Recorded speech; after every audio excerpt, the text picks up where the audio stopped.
Bienvenue à cette conférence du studio Cheval Vert. Je remercie toute l'équipe du KIC et ces super organisateurs pour déjà d'une pour faire tout leur possible pour que ça se passe bien, et puis de deux pour réunir dans une petite ville comme ça un grand nombre en fait de personnalités, de gens intéressants et puis de gens qui sont comme moi motivés. Voilà.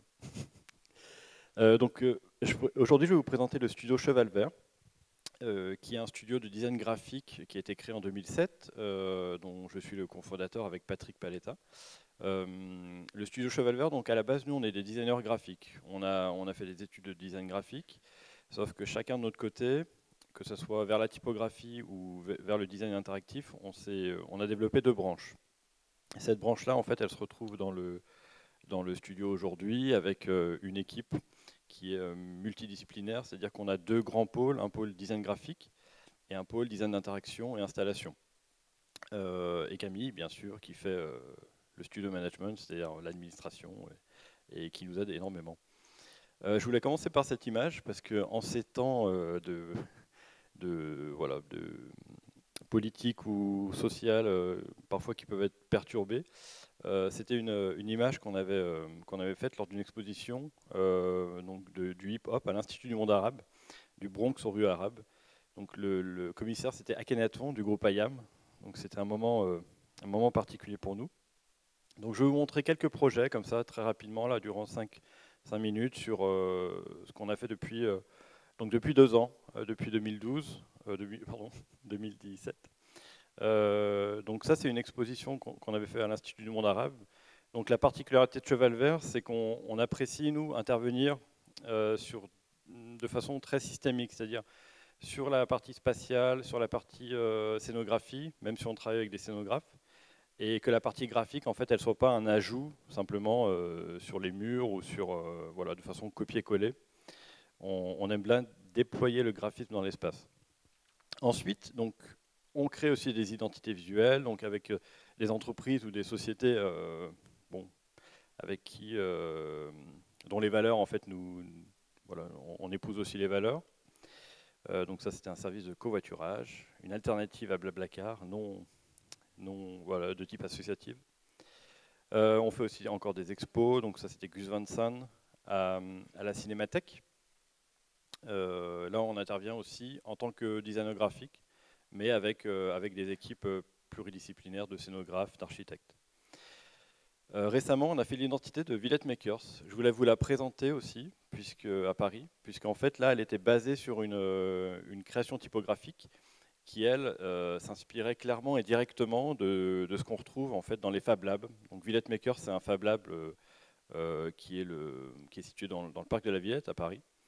Et donc, on a développé tout un ensemble de signes et de styles typographiques qui sont liés en fait à ce qu'on retrouve dans l'univers du Fab Lab, c'est-à-dire le nesting, la composition, l'aspect bricolé, l'aspect aussi artisanal, semi-industriel parfois. Donc ça, on développe comme ça des langages, donc parfois purement typographiques, sur un ensemble d'objets, d'éléments. Plus récemment, avec Stérolux, donc c'est un lieu de culture aussi actuel et numérique à Nantes, on a développé toute une identité pour le cycle intelligence artificielle. Donc dans ces cas-là, il y a quelque chose à éviter. Basiquement, c'est de dire on travaille sur l'intelligence artificielle, donc on fait quelque chose, typiquement un programme basé sur une intelligence artificielle. C'est pas forcément obligatoire. Nous, ce qu'on a fait, c'est qu'on s'est inspiré de plusieurs parties qu'on a fait au jeu de Go. Et c'était d'actualité à ce moment-là. C'était une des premières fois où un ordinateur battait plusieurs fois un des joueurs au jeu de Go, un des meilleurs. Et en fait, nous, à partir de cette partie, du positionnement des pions sur la partie, on a développé une sorte de petit fouineur de cadrage qui nous a permis en fait à la fois de générer des tableaux graphiques, mais aussi d'avoir un système en fait de recherche de cadrage sur lequel on s'est appuyé après pour développer toute l'identité. Donc on a le cadrage avec les éléments d'information, et puis après des éléments images, textuels en fait qui viennent être happés par ce système-là. Donc là, il n'y a pas de n'y a pas d'intelligence particulière, mais c'est un jeu de mouvements aléatoires comme ça qui évoque et qui exprime ce que peut être l'IA. On aime bien, donc je vais aborder la notion de tools dans quelques minutes, mais l'idée de système visuel complet, pour nous, c'est un vrai outil en tant que designer et artiste. Notamment, donc, lorsqu'on crée une exposition ou on est invité à en créer une, donc on intervient à la fois sur les supports visuels, sous la forme là d'installation. Donc c'était à Etopia, à Saragosse, dans un centre dédié à l'art et aux technologies. Et on a pu déployer aussi à ce moment-là tout l'aspect visuel, que ce soit sur les murs du musée, donc qui sont une sorte de grand LED wall de plusieurs mètres carrés, voire dizaines de mètres carrés, des installations que j'avais évoquées il y a 2 ans sur l'avenue du KIC, à notre venue au KIC. Et voilà, une autre exposition, donc c'était Tout se transforme au Centre national du graphisme. Et là aussi, on développe donc un principe basé sur cette idée de transformation, où Murmure, justement, qui est présenté au KIC à l'école Sainte-Marie, avait été intégré.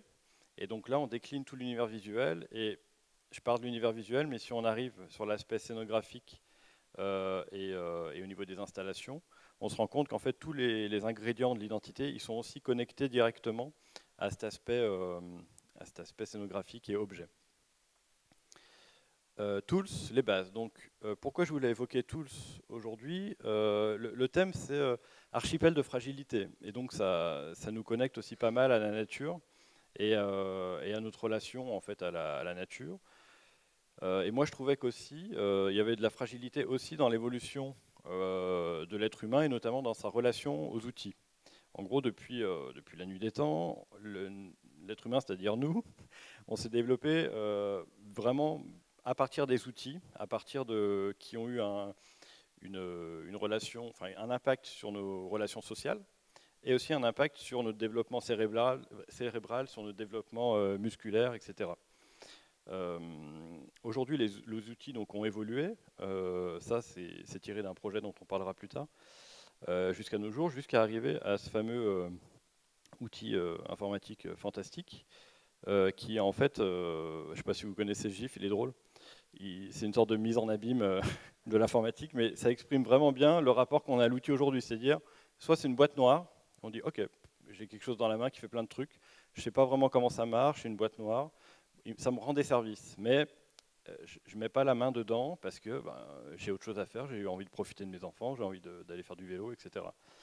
Ça, on va y revenir plus tard, mais du coup, cette relation à l'outil informatique, il est soit passif, soit actif. Voilà, il y a des nuances, mais globalement, c'est quand même assez binaire. Une des plus belles chances qu'on a eues en développant des outils, c'est aussi des outils qui nous permettent de communiquer entre nous ou avec des entités externes, développer des langages. Donc ça, c'était aussi un des éléments qu'on retrouvait dans un de nos projets donc, qui s'appelle Murmure, dont je parlais tout à l'heure.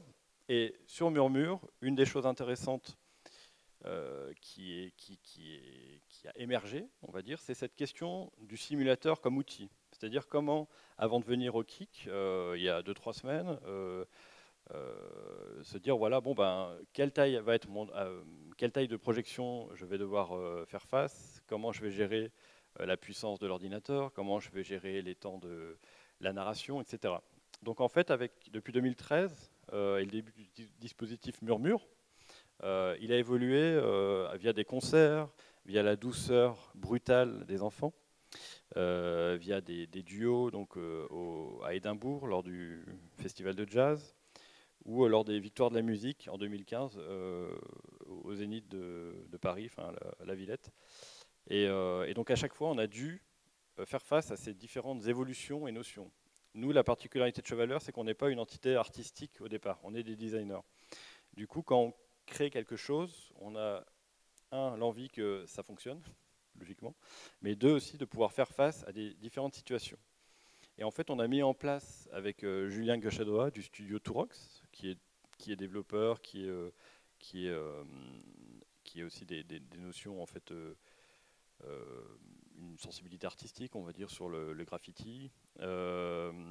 Et on a développé donc un simulateur qui nous permet en gros d'anticiper la taille de l'écran, la longueur de la LED, la puissance de réception du son, la zone, donc Device Eco Simulator, là ce que vous voyez à droite, la zone de placement de la LED sur le mur. Enfin bref, une quantité phénoménale en fait d'outils qui nous permet de simuler avant d'être face à la réalité.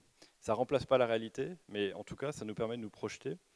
Et c'est une typologie d'outils qu'on développe de plus en plus.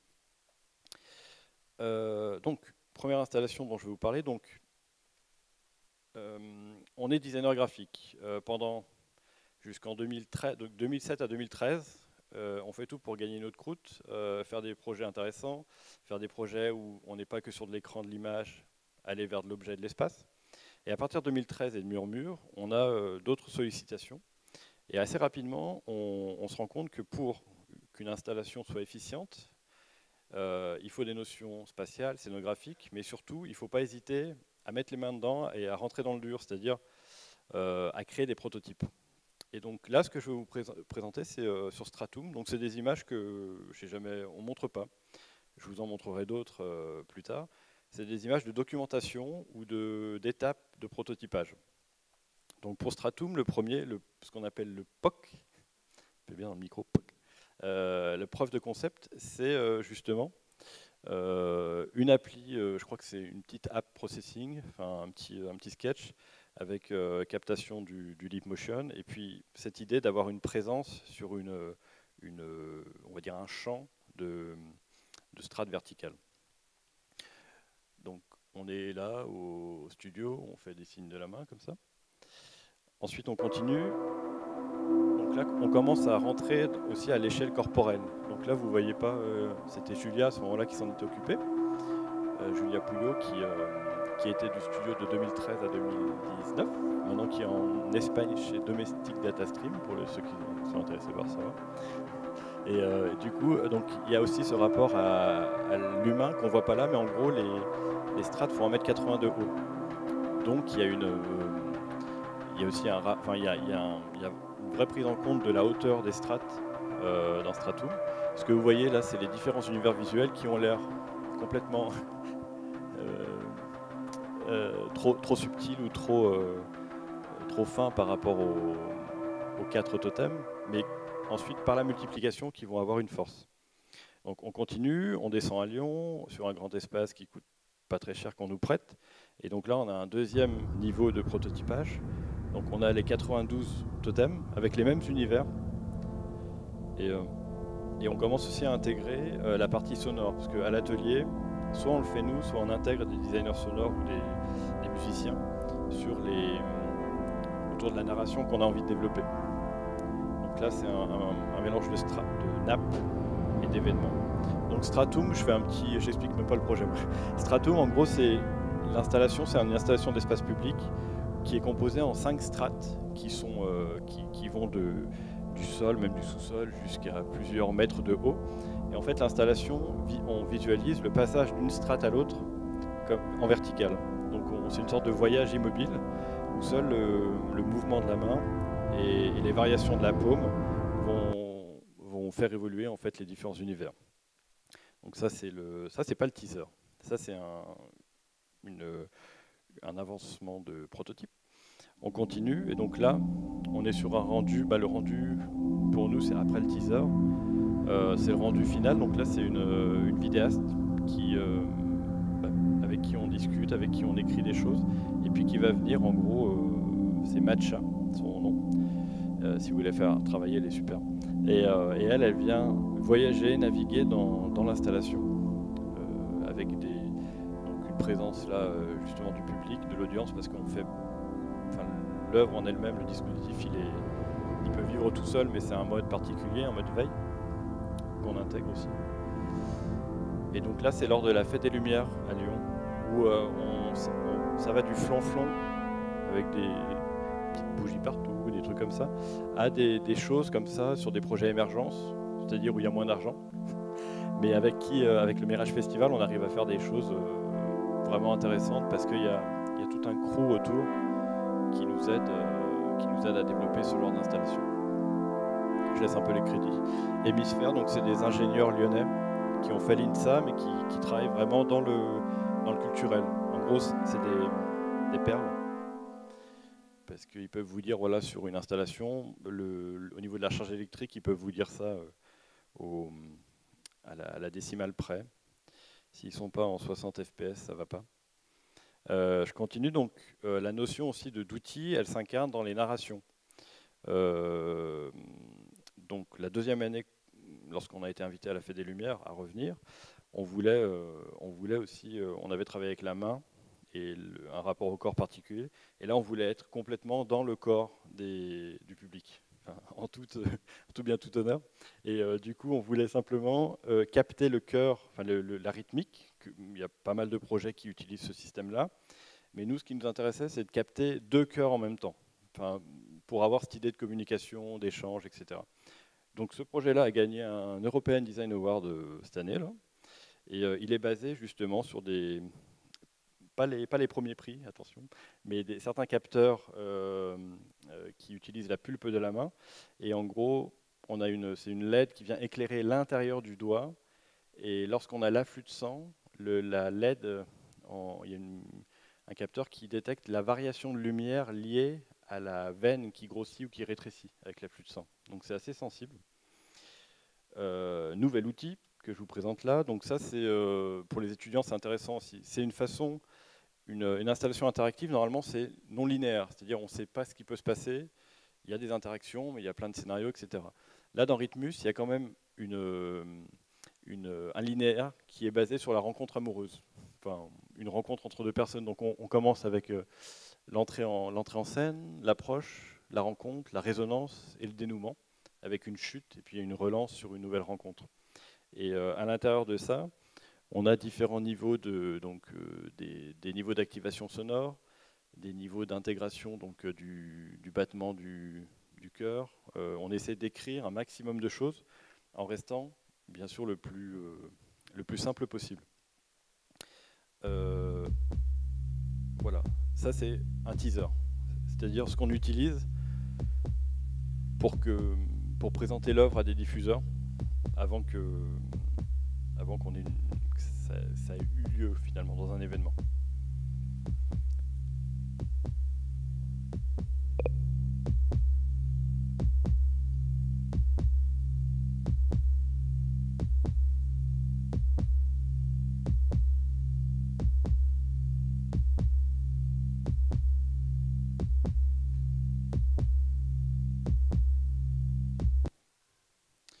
Je vous mets pas tout parce que voilà.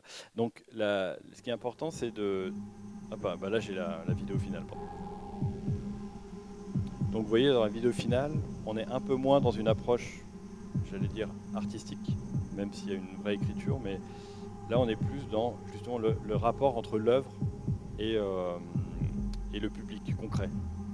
Comment ça se passe, quelles têtes font les gens, est-ce qu'ils sont contents, est-ce qu'ils sont pas contents, est-ce qu'ils passent au milieu. Donc la nana qui touche le monsieur là, c'est naturel, hein. Elle n'était pas au courant qu'on la filmait.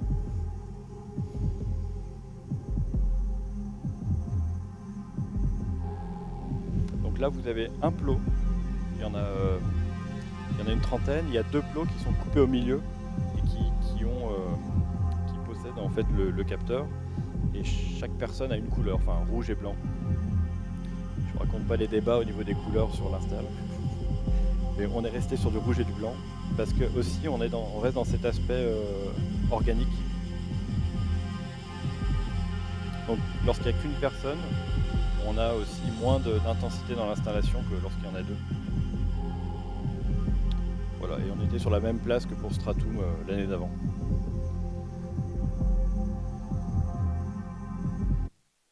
Voilà. Je continue. Donc on est à la moitié de exactement. Donc, je vais vous parler de 2 projets, géologie des flux et bassin de lumière. Là, la question de l'outil, elle est justement dans la matérialisation. Vous avez vu tout à l'heure le gif avec l'informaticien qui met à la poubelle son ordi, il n'y a plus rien. Et on a ce rapport-là un peu avec tout ce qui se passe sur tout ce qu'on voit à l'écran, sur Instagram, etc. Tout est en flux, tout est immatériel, tout est finalement. Il y a un moment, on aura envie de dire bon ben, qu'est-ce que je peux avoir en main là concrètement? Et c'est là où on se rend compte que voilà, d'aller boire un café, de discuter, voilà, d'avoir des rapports un peu simplement voilà, humains, physiques, c'est bien. Donc, nous, on ne veut pas réinventer le monde, mais on travaille justement en ce moment sur la façon dont rematérialiser un peu le rapport à l'image. C'est-à-dire qu'avant, on avait des grandes expos avec des affiches. La place de l'affiche était dans la rue, etc. Maintenant, on a tout ce qui est autour de ce qu'on appelle les mock-ups, c'est-à-dire qu'on met les affiches dans des réalités qui ne sont pas, qui sont des réalités photographiques. Bref, on travaille sur ce rapport à la rematérialisation. Peut-être dans les conférences d'avant, il se peut, vous avez entendu l'idée de fossiles, c'est-à-dire de fossiles de données. Récemment, donc sur l'invitation du Mirage Festival, encore eux, en collaboration avec Martial Joffre-Roulant, on a travaillé sur un système complet de fossilisation de données. Je m'explique. En gros, le Mirage a été en contact avec LPA, donc c'est ceux qui gèrent les parkings lyonnais, à Lyon, en France. Et ils avaient des données. Ils disaient oh, c'est super, on a des données, mais on ne sait pas quoi faire. Je fais, bon, ben, déjà, on peut regarder quelles sont vos données. Donc, 2 mois après, on a reçu les données, enfin ils en avaient pas mal. Et là, on avait en fait des données d'utilisation du parking. Mais c'est assez impressionnant. C'est-à-dire même au niveau de la CNIL, je ne sais pas comment c'était, mais ça allait du numéro, juste le numéro et la signature de la carte bancaire, jusqu'au flux des véhicules, à l'entrée, à la sortie. On avait tout. Avec des droits de confidentialité particuliers. Bref, ce qu'on a essayé de faire, c'est que dans ce parking-là, donc on devait exposer dans le parking, avec un budget certain. Donc au niveau scénographie, on a détourné des gabions dont on se sert normalement dans le paysage pour créer des structures comme ça, sur lesquelles on avait deux grandes choses, donc développées avec Martial. Donc un fossile de données que vous voyez sur la droite, donc qui représentait, chaque slice représentait un jour durant un mois, et on avait l'activité en fait d'entrée et de sortie des voitures, avec des choses découpées, des choses gravées. On avait aussi, pour capter le flux des gens qui venaient payer en fait dans ce parking-là, on avait une série d'écrans que vous voyez là, qui utilisaient des processus justement de machine learning, d'apprentissage pour capter des postures, pour capter des façons de marcher des gens, etc. Avec une certaine mémoire pour pas qu'on ait trop de données non plus. Nous, on a évoqué cette notion de flux, vous verrez dans la vidéo après, avec une signature graphique particulière qui reprenait aussi les gabions, qui reprenait cette idée de flux. Le fossile, donc là ça représente un mois de données de la fréquentation du parking. Voilà, et je vais vous montrer la vidéo, ça sera plus simple.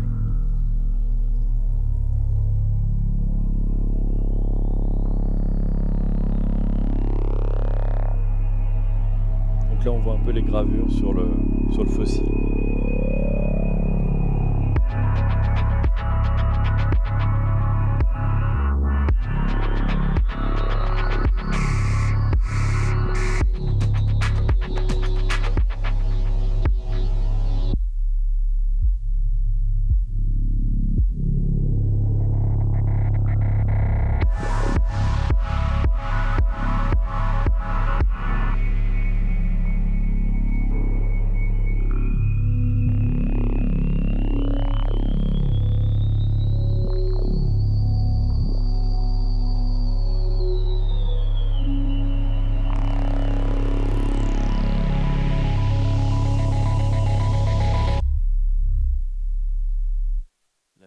Est un art. Voilà. Donc ça, c'était un premier fossile. Donc dans notre conquête de la rematérialisation. Un autre fossile de données sur lequel on a travaillé récemment, où je vous montrer aussi des choses que je n'ai pas montrées d'habitude. Donc c'est en lien avec Stérolux. Donc on a des partenaires qui reviennent vers nous souvent, c'est chouette. On a travaillé donc avec des scientifiques du Créneau. Donc c'est un laboratoire d'ambiance urbaine, c'est-à-dire qu'ils analysent les conditions lumineuses dans la ville. Ils ont aussi des cartes 3D de tous les bâtiments à une hauteur précise, beaucoup plus selon eux, beaucoup plus précises que peut l'avoir Google, par exemple.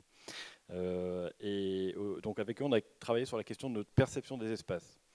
En fait, ce qu'ils sont capables de faire, ces scientifiques, désolé pour l'image, c'est l'image des scientifiques. Ils sont capables, à un point donné, géolocalisé dans une ville, d'avoir la découpe, ce qu'on appelle un bassin de visibilité, c'est-à-dire, là on en a un beau, une découpe à 360 lorsqu'on lève la tête, c'est-à-dire la façon dont justement, les bâtiments découpent le ciel. Et voilà, donc c'est ce qu'on appelle un bassin de visibilité.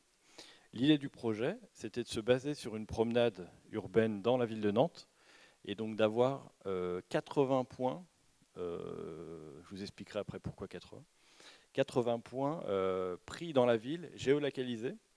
Et donc sur chacun de ces points, les scientifiques ont pu avoir une tour de visibilité. Ce qu'on appelle une tour de visibilité, c'est-à-dire l'espace potentiel de lumière capturée tout autour par rapport à la course du soleil, par rapport à la hauteur du bâtiment, donc avec des principes de raycasting pour les plus techniciens d'entre vous. Un truc, enfin ils ont une quantité de données, mais c'est pareil, leur donner du sens, c'est pas quelque chose en fait qu'ils savent faire ou qu'ils ont forcément appris. Donc ils ont besoin de collaborer avec des gens, d'avoir des points de vue autres. Là, c'est des images que je montre pas trop d'habitude, donc elles sont aussi un peu draft. Mais à gauche, vous avez la recherche des 60 fps sur la matrice LED. À droite, vous avez la tour qu'on a utilisée donc pour nous éclairer de l'intérieur les strates capturées, donc qui représentent, chaque strate représente un point géolocalisé. On continue dans le prototypage. On a aussi, après chaque strate, on les a découpées sur des principes de plexi, enfin sur des matières plexi, et en fait, on doit être aligné pile poil en face de chaque ligne de LED sur la tour, pour avoir en fait une sorte de rétroéclairage sur lequel on peut venir jouer. On développe une application, nous on travaille énormément en web-based, donc avec du JavaScript, donc là c'est une application en Node.js avec du JavaScript forcément, et puis donc on récupère tous nos éléments, toutes nos strates. On peut avoir des épluchures d'oignons. On a récupéré aussi, il ne faut pas leur dire, tous les 360 dans Google Street View par rapport à la géolocalisation du point. Donc on a on a recréé une promenade immobile, pareil, avec une sculpture lumineuse qui, elle, pour les scientifiques, est intéressante parce qu'ils vont la présenter dans ce qu'ils appellent les foires scientifiques, c'est-à-dire il y a 300 scientifiques dans un grand hall de gymnase, peut-être mieux que le gymnase, mais il y a un grand hall, et en fait chacun doit attirer le plus l'attention sur ce sur quoi il travaille, etc. Donc il leur fallait un signe, et donc c'était pas simple de bien.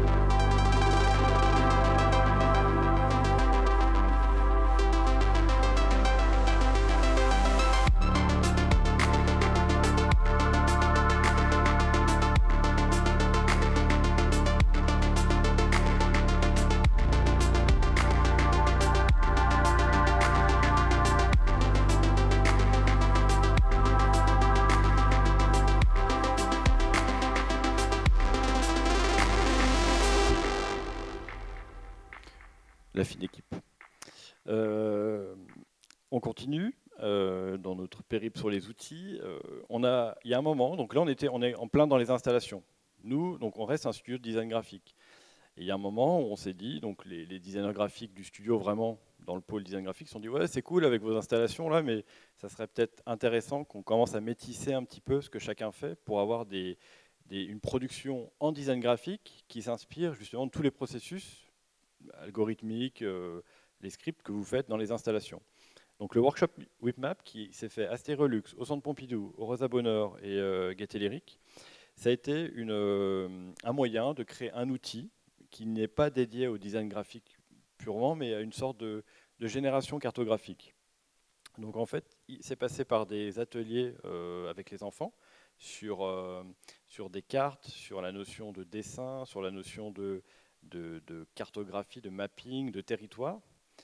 Lors d'un workshop Astérolux, on a développé un outil qui lui permettait à des non-cartographes, des non-codeurs, des non-graphistes de travailler comme ça sur par exemple des architectes, de travailler sur des notions de zones, de zones plastiques, de zones d'élévation, de différentes typologies de zones. Donc on avait cette idée de biotope,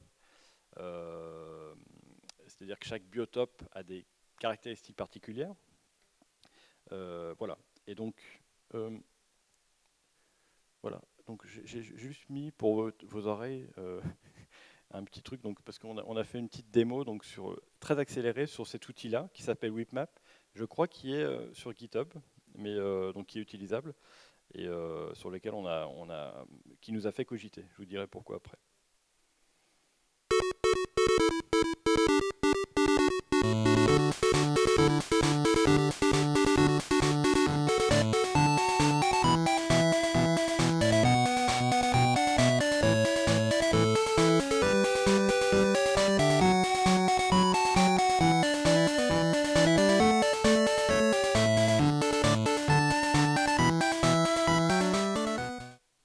Je suis sûr que vous avez rien compris.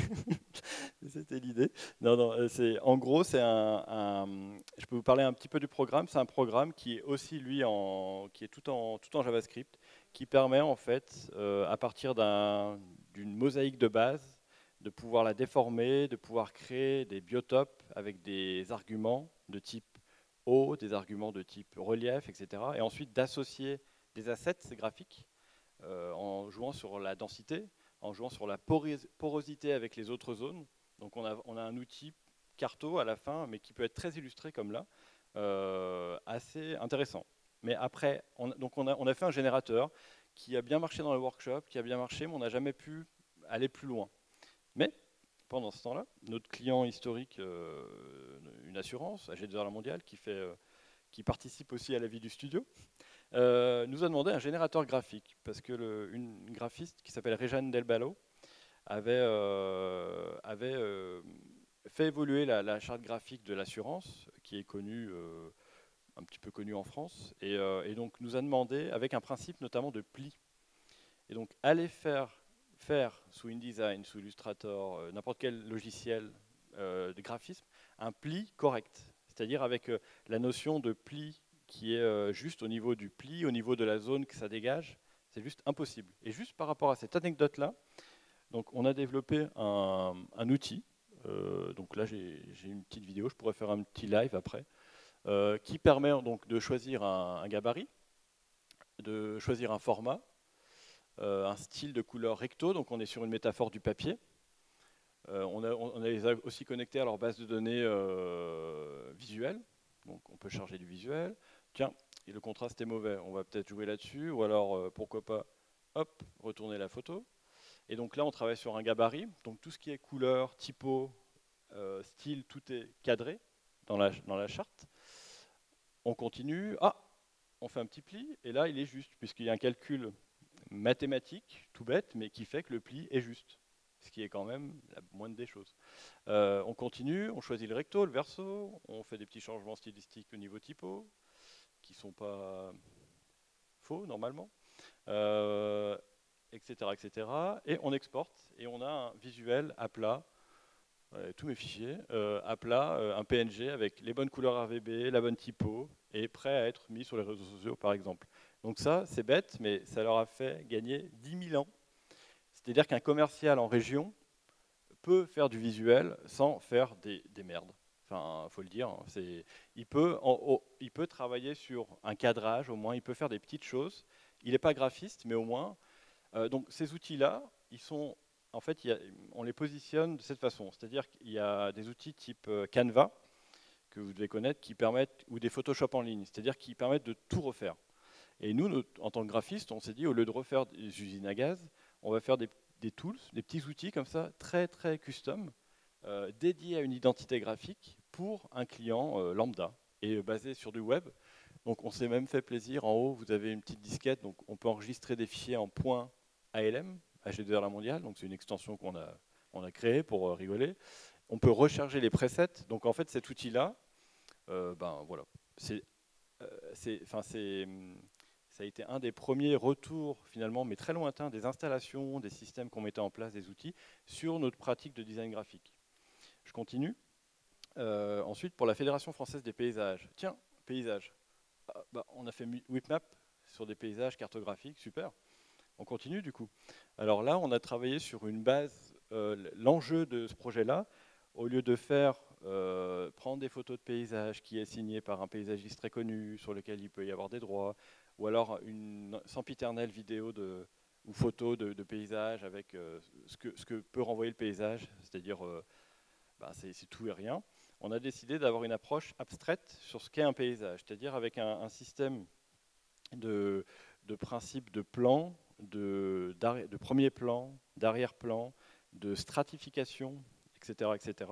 On a développé un outil qui permet justement de générer comme ça des stratifications. Donc là, vous voyez toutes les gammes colorées. Donc chaque ligne a été réglée par un graphiste, Mathieu en l'occurrence. Et ensuite, donc, on est en train de leur développer là, un générateur de ce type-là. Donc on a aussi intégré du mouvement, parce que pour nous, l'aspect paysager aussi, c'est ce qui se passe en dessous du sol, ce qui induit ce qui se passe au-dessus. Donc on a une sorte de déformation stratifiée de ces paysages-là. La vidéo dure longtemps, c'est une vidéo de démo, donc je vais passer. Ensuite, donc, on a nos paysages qui sont là complètement, entre guillemets, non dessinés, enfin, c'est-à-dire dessinés, mais par un algorithme qui a simplement, dans lequel on a mis certaines règles, et après on l'a affiné. Donc après, c'est notre boulot de graphiste. On développe toute l'identité, site web, affiches, etc., sur les différents supports, et on se fait plaisir. Donc finalement, même si on est en français, est-ce qu'on ne pourrait pas dire « from graphic design to system designer », c'est-à-dire on devient, en plus d'être graphiste, ce qui est intéressant, c'est qu'on peut aller voir un client, un commanditaire, n'importe qui, et lui dire « Attendez, on est graphiste, mais on a aussi des capacités pour traiter des informations, des architectures, de la complexité. » Hashtag Edgar Morin. Sur la systémique, c'est-à-dire des choses globales, et on vous apporte plus que du design graphique. On vous apporte aussi des choses que vous pouvez utiliser dans la vie quotidienne, vous, sans faire appel à nous, ou alors pour faire appel à nous, mais pas pour bouger un logo, pour reconcevoir autre chose. Il me reste 50 secondes, mais je pense que voilà. On m'avait dit 3 heures, donc c'est parfait. Donc, le Grand Patrimoine Loire-Atlantique, c'est un... Ah, je vous laisse deviner la fin du mot. Je pense que c'est identifié visuel et... Ouais. Bref. Continuons. Donc, ça c'est l'identité, donc le Grand Patrimoine Loire-Atlantique. Attention, donc c'est les monuments nationaux en France. Ils ont à peu près une dizaine de lieux. Ils disent voilà, on veut communiquer en union avec sur 10 lieux. Donc, et que ça soit cohérent et que ça soit facile. Donc sur 10 lieux, ça fait déjà beaucoup parce que chaque lieu a des spécificités architecturales particulières. Donc on a développé, nous, sur la partie graphique, un système de signes qui reprend certaines typologies architecturales ou les signes des bâtiments, une gamme colorée, des couleurs, etc. Ensuite, j'étais où là ? Ouais, c'est pareil. Ensuite, donc, tiens, on reprend un petit générateur, pourquoi pas. Donc on commence à se dire, voilà, qu'est-ce qu'il nous faut pour faire ce générateur ? Et là, on commence à faire des tests. Et en fait, ça ne marchait pas. Les compositions n'étaient pas bonnes, ou alors les compositions étaient... Si on faisait random, oui, ça marchait 1 fois sur 10 le random. Donc ça ne nous allait pas. Donc ce qu'on a commencé à faire, notamment Arnaud Jurasek, qui travaille au studio, il s'est dit, voilà, mais si nous, on ne peut pas mettre des règles pour que le générateur fasse des bonnes choses, on n'a qu'à lui dire ce que nous, on aime bien, et lui essayer de lui faire faire ces choses-là.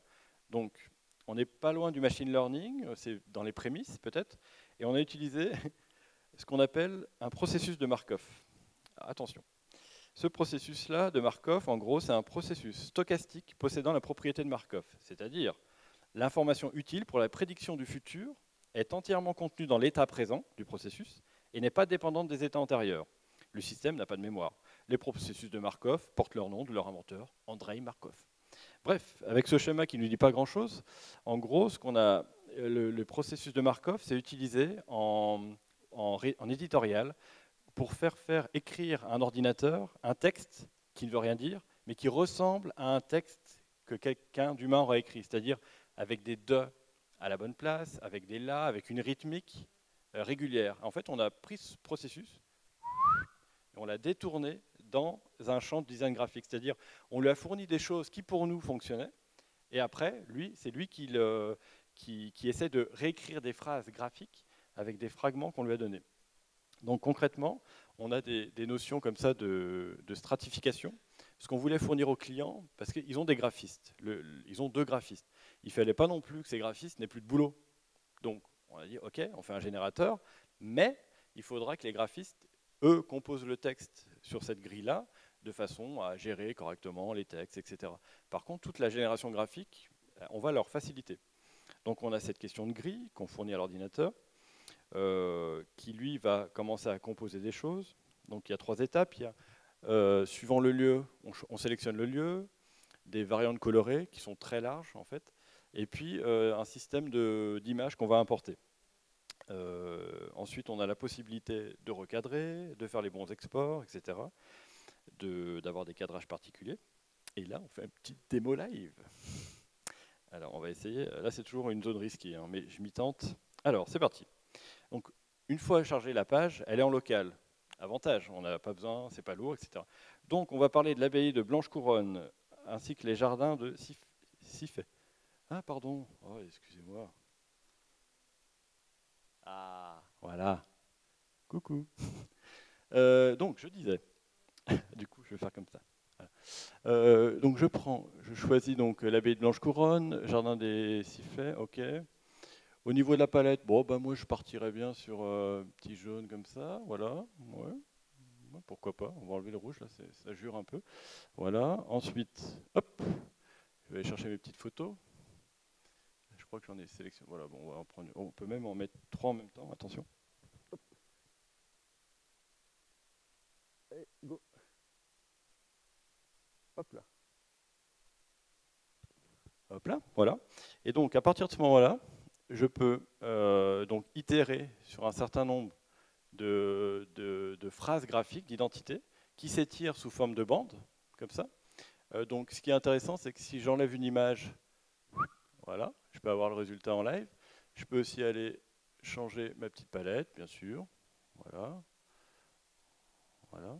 Et après, donc, je peux générer une infinité de compositions. Et ces compositions, de notre regard, les 90%, elles fonctionnent. Après, on a un système de cadrage. Donc, on peut choisir un petit cadrage, etc. Puis on va se mettre en 1024. Hop, voilà. L'export, et là, raffinement. On peut dire, voilà, est-ce que je veux un PNG rogné? Est-ce que c'est en SVG? Donc, on va mettre SVG rogné. Voilà. Hop. Et après, préparation de la conf, hop, on sauvegarde ici, et on a notre PNG qui est soit prêt à être Coco. Bon, je ne sais pas ce qu'il fait, il discute. Bref, on a notre... Ah, mais il est là. Pardon, il était sur le trican. Voilà. On a notre PNG, hop, qui est prêt à être intégré, voilà, sous InDesign, etc., pour finir les compos. Ensuite, je reviens à ma conf. Voilà. Play. OK. Donc après, on peut, sur la partie supérieure du schéma, arroser les réseaux sociaux, ou sur la partie inférieure, avec des exports vectoriels en SVG, s'intégrer un processus classique d'impression, etc., etc. Donc ce qui donne après, donc on a mis là des mock-ups, désolé, mais ça n'existe pas encore, l'identité, elle est en train d'être déployée. Donc on a ensuite ces grilles graphiques qui sont vraiment les grilles qui sont exportées. Ça, c'est des grilles qu'on a exportées. On a juste composé le texte à l'intérieur. Et donc après, bah, c'est parti. Hein. C'est la fête du mock-up. Mock-up scotch, mock-up drapeau, mock-up banderole, mock-up programme, mock-up t-shirt, mock-up casquette, sac. Voilà.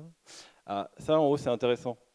Par exemple, typiquement, ça pour que ça fonctionne, collection 25 avril, 30 juin, avec un programme, c'est quand même pas évident pour qu'il sache que, en effet, la couleur est du bon contraste et qu'il peut se permettre de faire ça. Donc ça, le graphiste, typiquement, ça amène aussi une touche qui est chère à notre ami Jörg Lenny, c'est-à-dire quand l'humain il vient mettre son grain de sel dans la machine.